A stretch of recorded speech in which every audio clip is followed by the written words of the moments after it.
और ब्रेक के बाद हमारी खास पेशकश में आप सभी का स्वागत है। उत्तर प्रदेश विधानसभा के हालिया उपचुनाव में एनडीए गठबंधन को 8वीं जीत मिली है। योगी आदित्यनाथ के नेतृत्व में सुशासन और सुदृढ़ कानून व्यवस्था पर आम जनता ने विश्वास जताया।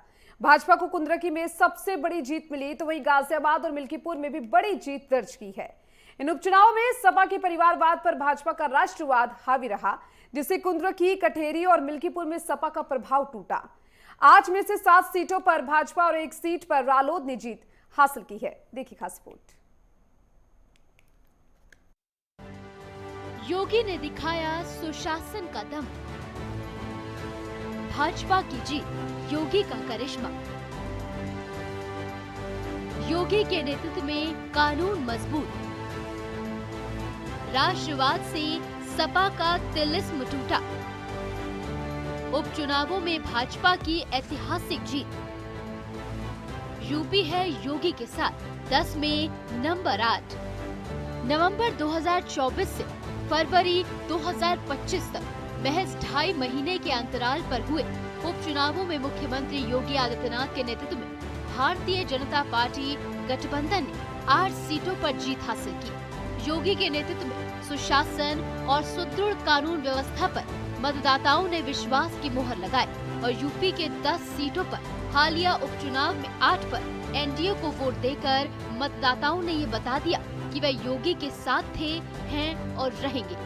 योगी के नेतृत्व में नवंबर में न सिर्फ कुंदरकी में भाजपा का कमल खिला, बल्कि कचहरी और मिल्कीपुर में भी समाजवादी पार्टी का तिलिस्म टूटा। तीनों सीटों पर भारतीय जनता पार्टी ने साइकिल को पंचर किया और अपने कार्यकर्ताओं को लखनऊ पहुंचाया। यही नहीं, 10 में से 7 पर कमल खिला तो 1 सीट यानी मीरापुर पर सहयोगी दल रालोद के हैंडपंप से भी विकास की गंगा बही। कुंदरकी में मिली सबसे बड़ी जीत। यूपी के हालिया उपचुनावों में भारतीय जनता पार्टी को सबसे बड़ी जीत समाजवादी पार्टी के गढ़ रहे कुंदरकी में मिली। यहाँ भाजपा के रामवीर सिंह ने 1,70,371 वोट हासिल किए। उन्हें 1,44,791 वोटों से एक तरफा जीत मिली। गाजियाबाद उपचुनाव में पार्टी ने महानगर अध्यक्ष संजीव शर्मा को टिकट थमाया। संजीव ने 69,351 वोटों से जीत हासिल की। वहीं अयोध्या में संसदीय चुनाव के 8 महीने बाद मिल्कीपुर ने भी समाजवादी पार्टी की साइकिल को पंचर कर दिया। यहाँ भाजपा को तीसरी सबसे बड़ी जीत मिली। चंद्रभानु पासवान यहाँ 61,710 वोटों से जीत दर्ज करने में सफल हुए। कठेरी में 3 दशक बाद कमल का कमाल 34,514 वोट से दर्ज की जीत। कठेरी में लगभग 3 दशक से अधिक समय से भाजपा को जीत नहीं मिल पा रही थी, लेकिन हालिया उपचुनाव जो कि नवंबर में हुए, इसमें योगी आदित्यनाथ के नेतृत्व में कचहरी में भी कमल ने कमाल कर दिखाया।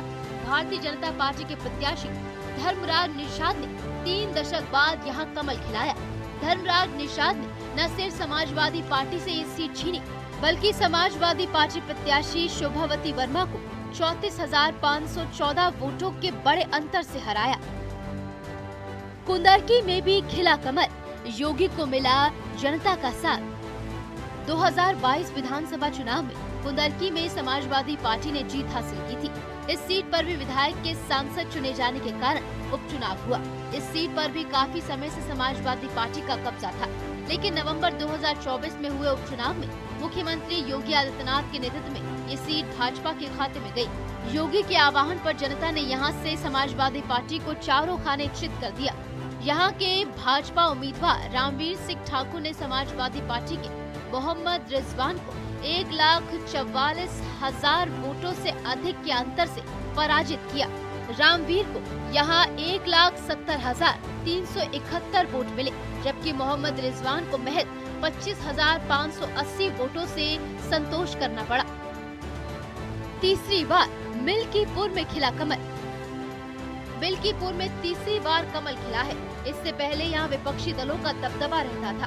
पहली बार 1991 में इस सीट पर भारतीय जनता पार्टी के मथुरा प्रसाद तिवारी चुनाव जीते। इसके लगभग 2.5 दशक बाद 2017 में ये सीट भारतीय जनता पार्टी की झोली में गई। यहाँ से गोरखनाथ बाबा ने कमल का फूल खिलाया। वहीं उपचुनाव में 8 फरवरी को हुई मतगणना में चंद्रभानु पासवान ने भाजपा प्रत्याशी के रूप में ये सीट समाजवादी पार्टी से छीन ली। योगी के नेतृत्व में सुशासन, कानून व्यवस्था और लोक कल्याणकारी योजनाओं के सफल क्रियान्वयन पर मतदाताओं ने ईवीएम का बटन दबाया। 8 सीटों पर जीत का अंतर। कुंदर की रामवीर सिंह ठाकुर 1,70,371 वोट, 1,44,791 वोटों का अंतर। गाजियाबाद संजीव शर्मा 96,946 वोट, 69,351 वोटों से जीत दर्ज की। मिल्कीपुर चंद्रभानु पासवान 1,46,397 वोट, 61,710 वोटों के अंतर से जीत दर्ज की। खैर सुरेंद्र दिले 1,01,81 वोट, 38,393 वोटों के अंतर से जीत दर्ज की। कठेरी धर्मराज निशा 1,04,091 वोट, 34,514 वोटों के अंतर से जीत दर्ज की। मीरापुर मिथिलेश पाल रालौर 84,304 वोट, 30,796 वोटों के अंतर से जीत दर्ज की। फूलपुर दीपक पटेल 78,289 वोट, 11,305 वोटों के अंतर से जीत दर्ज की। मंझवा सुचिस्मिता मौर्य 77,737 वोट, 4,922 वोटों के अंतर से जीत दर्ज की। कुल मिलाकर उत्तर प्रदेश में योगी आदित्यनाथ का जलवा कायम है और लोकप्रियता में सबसे टॉप पर वो हैं। और हो भी क्यों ना, जो जनता के लिए बेहतरीन काम करने में जुटे हुए हैं, वो चाहे विकास की बात हो या फिर अपराधियों के विनाश की बात हो, सब में योगी अव्वल हैं। विपक्ष के सभी खाने चित होते हुए नजर आ रहे हैं। इसकी वानगी यूपी में हुए उपचुनावों में साफ तौर पर देखने को मिली। अब देखने वाली बात होगी कि उत्तर प्रदेश की बेहतरी के लिए सीएम योगी का अगला प्लान आखिर क्या होता है। Desk report, network 10।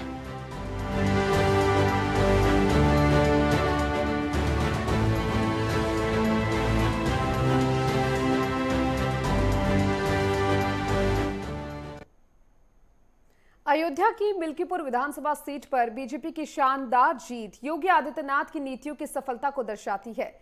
मिल्कीपुर में समाजवादी पार्टी को हराते हुए बीजेपी ने अपनी ताकत साबित की है। यह जीत जनता के विश्वास और बीजेपी की मजबूत रणनीति का एक परिणाम है। इस रिपोर्ट के जरिए देखिए।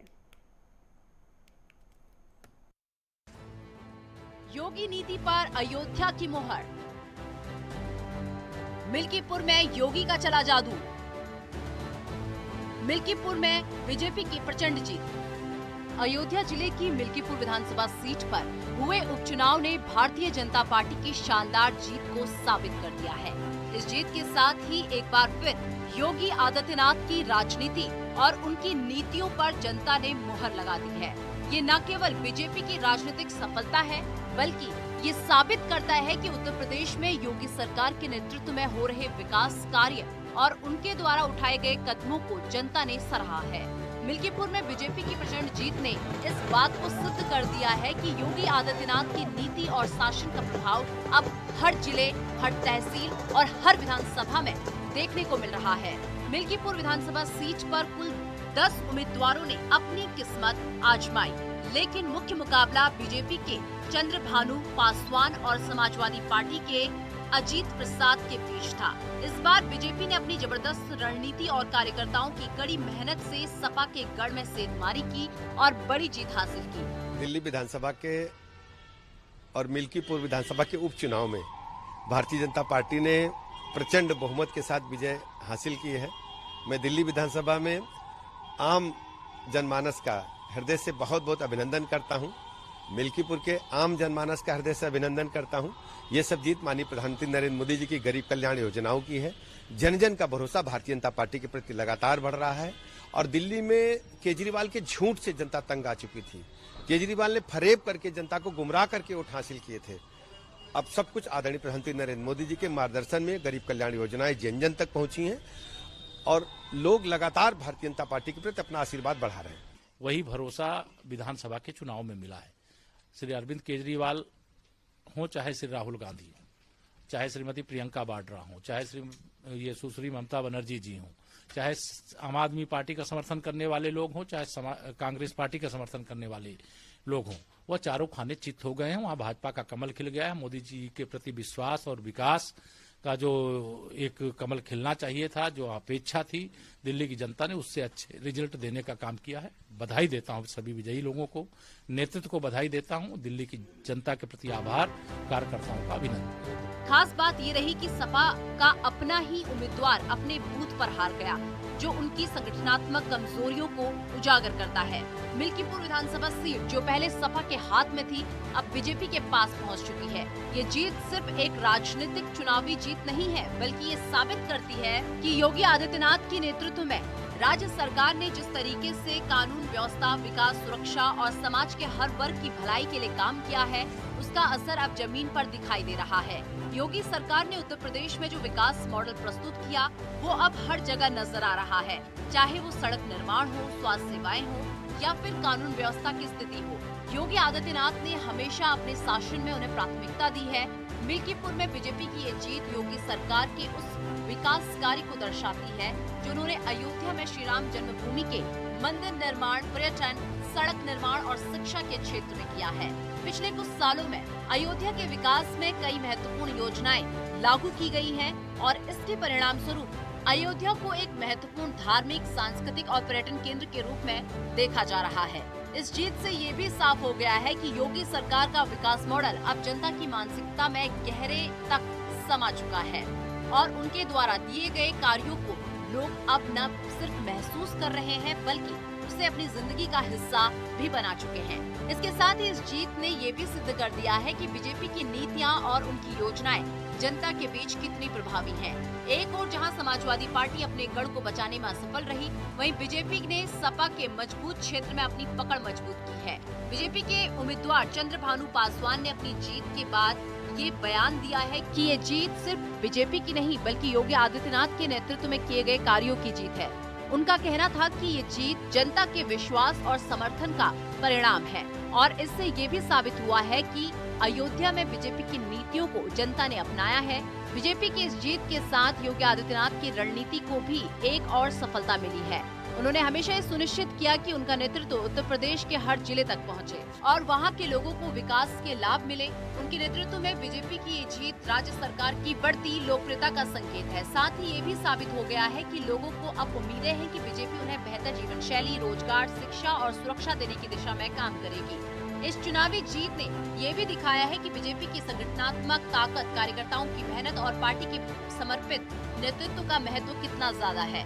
मिल्कीपुर सीट पर बीजेपी की जीत ने ये सिद्ध कर दिया है कि पार्टी ने अपने कामकाजी वादों को सही ढंग से लागू किया है और जनता ने इसका परिणाम देखा है। अब बीजेपी का आत्मविश्वास बढ़ा है और ये पार्टी के लिए आने वाले चुनावों में एक मजबूत आधार बनने जा रहा है। कहा जा सकता है कि अयोध्या की मिल्कीपुर सीट पर हुई ये प्रचंड जीत योगी आदित्यनाथ की राजनीतिक सटीकता, उनके नेतृत्व में किए गए कार्यों और बीजेपी के मजबूत संगठन का परिणाम है। अब ये बीजेपी के लिए एक मजबूत संदेश है कि राज्य में विकास की राजनीति और कानून व्यवस्था की सफलता ने उनकी पकड़ और ताकत को और भी मजबूत किया है। Desk report, network 10।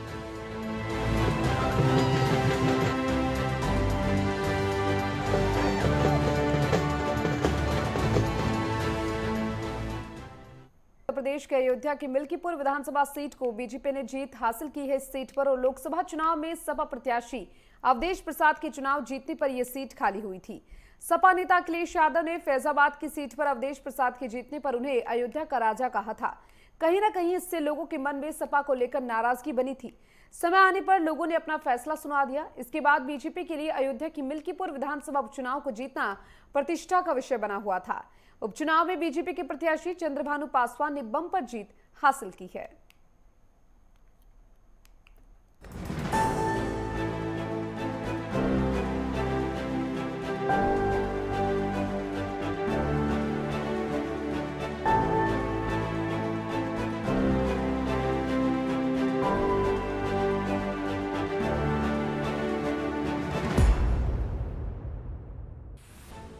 बीजेपी ने विधानसभा में अयोध्या की मिल्कीपुर सीट में बम्पर मतों से जीत हासिल की।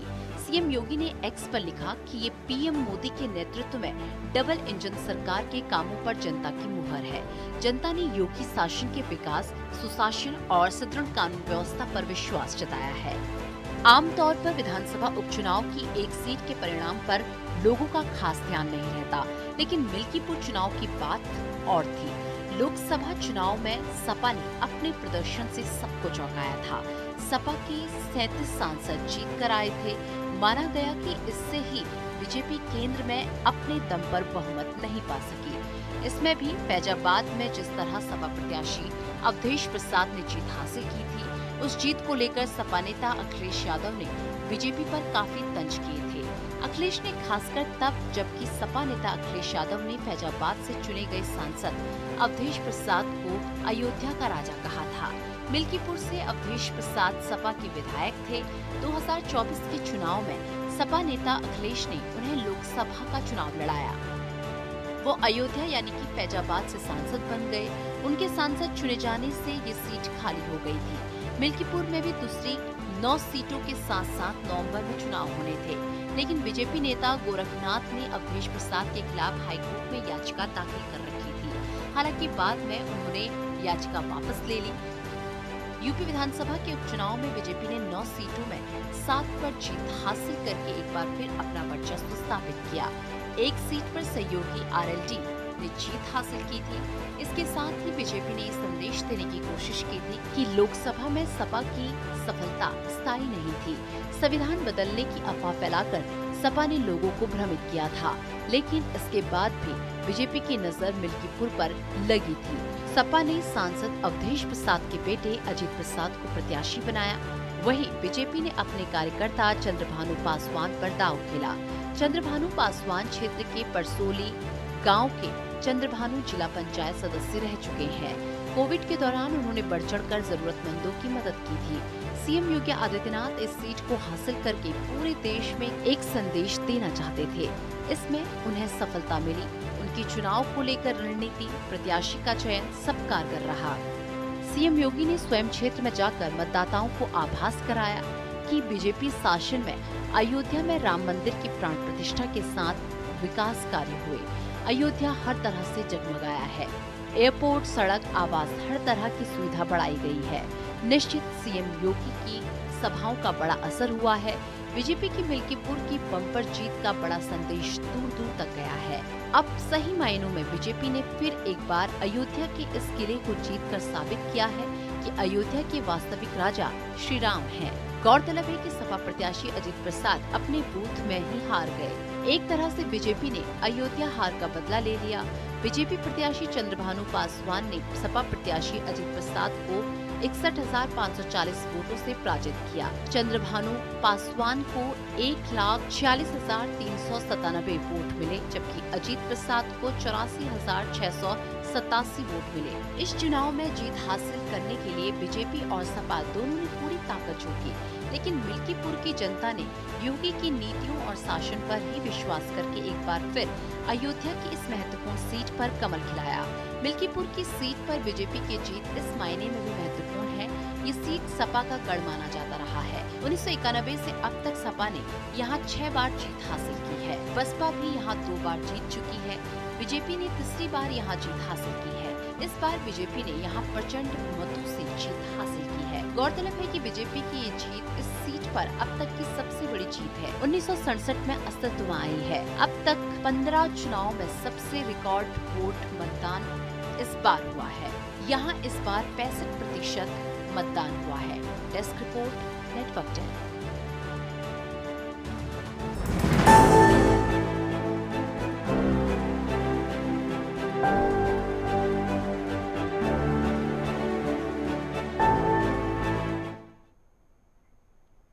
मुख्यमंत्री योगी आदित्यनाथ ने उत्तर प्रदेश को अपराध, बेरोजगारी और आर्थिक संकट से उबारकर विकास की नई दिशा दी। उन्होंने औद्योगिकीकरण, कौशल विकास, कृषि सुधार और रोजगार सृजन जैसे क्षेत्रों में ठोस कदम उठाए, जिससे राज्य की अर्थव्यवस्था मजबूत हुई और रोजगार के नए अवसर भी बने। खास रिपोर्ट देखिए।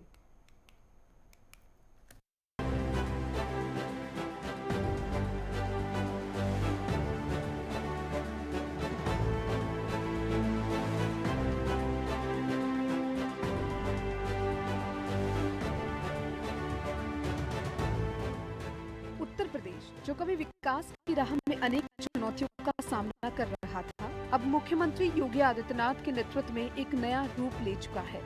यह राज्य अब न केवल कानून व्यवस्था में सुधार के लिए जाना जाता है, बल्कि यहाँ का आर्थिक, सामाजिक और सांस्कृतिक विकास भी अत्यधिक सराहा जा रहा है। योगी आदित्यनाथ ने मुख्यमंत्री के रूप में कार्यभार संभालने के बाद जो कदम उठाए हैं, उन्होंने राज्य की स्थिति को संपूर्ण रूप से बदल दिया है। आज उत्तर प्रदेश न केवल अपने नागरिकों के लिए बेहतर जीवन सुविधाएं प्रदान कर रहा है, बल्कि पूरे देश के लिए एक मिसाल बन गया है। मुख्यमंत्री योगी आदित्यनाथ के कार्यकाल की सबसे बड़ी विशेषता कानून व्यवस्था में सुधार है। जब योगी जी ने उत्तर प्रदेश की बागडोर संभाली, तो राज्य में अपराध और असुरक्षा की स्थिति थी। अपराधियों के मन में कानून का कोई डर नहीं था और इस कारण राज्य की जनता भयभीत थी। लेकिन योगी जी ने इस स्थिति को बदलने के लिए अपनी रणनीतियों को तुरंत लागू किया। उनका सबसे प्रमुख कदम था माफिया और अपराधियों के खिलाफ कड़ी कार्रवाई करना। उन्होंने अपराधियों और अराजक तत्वों को कड़ी चेतावनी दी कि उत्तर प्रदेश में कोई भी कानून से ऊपर नहीं है। योगी आदित्यनाथ के एनकाउंटर नीति ने अपराधियों में खौफ पैदा किया और इससे अपराधों में कमी आई। उन्होंने ये सुनिश्चित किया कि अपराधियों को बचाने के लिए किसी को भी राजनीतिक संरक्षण न मिले। योगी जी का ये दृढ़ संकल्प था कि उत्तर प्रदेश को अपराध मुक्त और सुरक्षित बनाना है और उनकी नीतियों ने इसे सफलतापूर्वक लागू किया। न केवल अपराध दर घटी, बल्कि राज्य में महिलाओं और बच्चों की सुरक्षा भी बेहतर हुई। मुख्यमंत्री योगी आदित्यनाथ ने उत्तर प्रदेश की अर्थव्यवस्था को पुनः जीवित किया और इसके लिए दूरदर्शी कदम उठाए। जब वे मुख्यमंत्री बने तो राज्य आर्थिक संकट का सामना कर रहा था।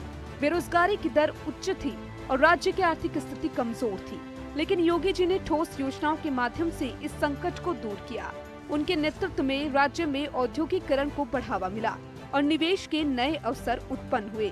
यूपी निवेश नीति 2017 के तहत राज्य में बड़े पैमाने पर निवेश हुआ और औद्योगिक परियोजनाओं ने राज्य के आर्थिक ढांचे को मजबूत किया। उन्होंने व्यापार और उद्योग के लिए ऐसे अनुकूल वातावरण का निर्माण किया कि राज्य में निवेशकों की संख्या बढ़ने लगी। योगी जी ने सूक्ष्म, लघु और मध्यम उद्योगों के लिए भी विशेष योजना बनाई, जिससे स्थानीय स्तर पर रोजगार के अवसर उत्पन्न हुए। इसके साथ ही मुख्यमंत्री ने प्रदेश के युवाओं के लिए रोजगार के नए अवसर उत्पन्न करने के लिए कौशल विकास योजनाओं का भी शुभारंभ किया। उन्होंने ये सुनिश्चित किया कि हर युवा को उसकी योग्यता और कौशल के अनुसार रोजगार मिले। साथ ही उन्होंने राज्य में उद्यमिता को बढ़ावा देने के लिए विभिन्न योजनाएं शुरू की, जिससे युवाओं को स्वरोजगार के अवसर मिले। योगी आदित्यनाथ का कार्यकाल शिक्षा और स्वास्थ्य के क्षेत्र में भी महत्वपूर्ण बदलाव लेकर आया। शिक्षा के क्षेत्र में उन्होंने शिक्षा की गुणवत्ता में सुधार करने के लिए कई योजनाएं बनाई। सरकारी स्कूलों के इंफ्रास्ट्रक्चर को सुधारने, शिक्षकों की ट्रेनिंग और पाठ्यक्रम में बदलाव जैसी कई पहल की गई। इसके परिणाम स्वरूप राज्य में शिक्षा का स्तर काफी सुधरा और छात्रों को बेहतर शिक्षा की सुविधा मिली।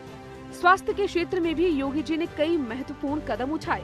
उन्होंने राज्य के अस्पतालों में बुनियादी सुविधाओं को बढ़ाया, जिससे लोगों को स्वास्थ्य सेवाओं में सुधार मिला। मुख्यमंत्री जन आरोग्य योजना जैसी योजनाओं के तहत लाखों गरीबों को मुफ्त इलाज की सुविधा दी गई। साथ ही उन्हें राज्य में स्वास्थ्य के बुनियादों के ढांचे को मजबूत किया और चिकित्सा सेवाओं की गुणवत्ता में सुधार किया। आधुनिक भारत के आधुनिक उत्तर प्रदेश में आधुनिक गोरखपुर कहां पर है, यह आज देखने को मिल रहा है। आने वाले समय में बहुत अच्छे ढंग से प्राप्त होगा और आज इसी दिशा से हम सब यहां पर आए हैं। ये जो कृषि विद्यालय बना है नया, चलता पहले से था, लेकिन इसमें अब जो नया भवन बना है, नए फर्नीचर लगे हैं, नए क्लासरूम बने हैं, डेमोस्ट्रेशन के रूम बने हुए हैं, कंप्यूटर लैब्स बनी हुई हैं। ये नए तरीके से किसानों को प्रशिक्षण देने का एक माध्यम बनेगा, नई सुविधाएं उपलब्ध कराने में योगदान देगा, नए तौर तरीकों के साथ किसानों को जोड़ने का एक माध्यम बनेगा और उस नए तौर तरीके के साथ जोड़ने के लिए जहां ये कृषि विद्यालय सहायक होगा, आने वाले समय में पूर्वी उत्तर प्रदेश के हमारे स्नातकों को, जो भी कृषि में स्नातक और प्रस्नातक करना चाहते हैं, उन युवाओं के लिए कुशीनगर में ही विश्वविद्यालय भी होगा। विश्वविद्यालय देखिए, वर्ष की शुरुआत गोरखपुर में विकास के साथ हो रही है, खूब विकास के साथ। कृषि मंत्री जी भी आए हैं।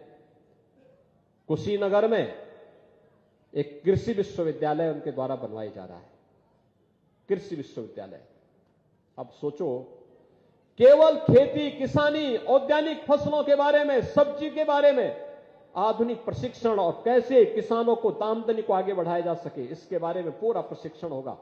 तो वेटनरी कॉलेज का निर्माण गोरखपुर में हो रहा है। गोरखपुर में वेटनरी कॉलेज का निर्माण का मतलब पशुपालन से संबंधित, गौ से गाय पालना हो, अच्छी नस्ल की गाय पालन के लिए, भैंस पालन के लिए, बकरी पालन के लिए, मुर्गी पालन के लिए सारी की सारी प्रशिक्षण की कार्रवाई गोरखपुर के वेटनरी कॉलेज से गोरखपुर में ही प्राप्त होगा। यानी ये सभी प्रकार की सुविधाओं का लाभ एक जगह पे ही अब आपको प्राप्त होने वाला है। यहां के युवाओं को, यहां के बच्चों को, यहां की बेटियों को प्राप्त होने वाला है। और इसीलिए आज हम सब आपके बीच आए हैं कि विकास की इस प्रक्रिया को आगे बढ़ाने के लिए डबल इंजन की सरकार आवश्यक है। कार्य करने का एक जज्बा होना चाहिए। आज गोरखपुर में पिपराइच की चीनी मिल भी चल रही है। आज गोरखपुर में चिड़ियाघर यानी प्राणी उद्यान भी काम कर रहा है। सभी जगह से आने वाली कनेक्टिविटी, लखनऊ का हो या फिर वाराणसी का मार्ग 4 लेन से जुड़ चुका है। और गोरखपुर में लोगों के लिए रोजगार के नए नए अवसर भी जुटाए जा रहे हैं, नए निवेश आ रहे हैं। अकेले गोरखपुर में पिछले 5 वर्ष के अंदर 15,000 से लेकर 20,000 करोड़ रुपए का निवेश तो जमीनी धरातल पर उतरा है, जिसमें उद्योग लग चुके हुए चल रहे हैं। हजारों लोगों को नौकरी और रोजगार की गारंटी मिली है। यहां के नौजवानों को नौकरी और रोजगार की गारंटी मिली है। और अब तो गोरखपुर में 4 विश्वविद्यालय इसमें काम कर रहे हैं।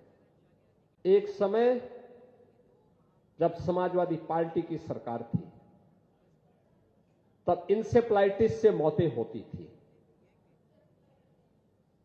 तब गोरखपुर में बिजली नहीं मिलती थी, स्वास्थ्य की सुविधा नहीं मिलती थी, अन्नदाता किसानों को कोई सुविधा नहीं मिलती थी। फर्टिलाइजर कारखाना एक कांग्रेस और समाजवादी पार्टी ने 1990 में बंद करवा दिया था।